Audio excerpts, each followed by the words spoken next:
নমস্কার। কবিগুরু রবীন্দ্রনাথ ঠাকুরের কবিতা হারিয়ে যাওয়া।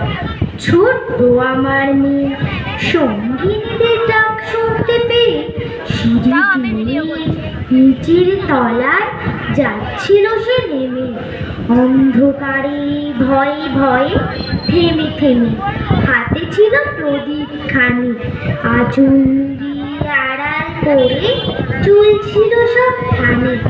আমি ছিলাম ছাতে, তারায় ভরা চৈত্র মাসের রাতে হঠাৎ মেয়ের কান্না শুনে উঠে দেখতে গেলেন ছুটে। সিঁড়ির মধ্যে যেতে যেতে প্রদীপটা তার নিভে গেছে বাতাসেতে। সুধাই তারে, কি হয়েছে বামি? সে কেঁদে কয় নিচে থেকে, হারিয়ে গেছি আমি তারায় ভরা চৈত্র মাসের রাতে। ফিরে গিয়ে ছাতে মনে হলো আকাশ পানে চেয়ে আমার বামির মতো যেন মুখে এক মেয়ে।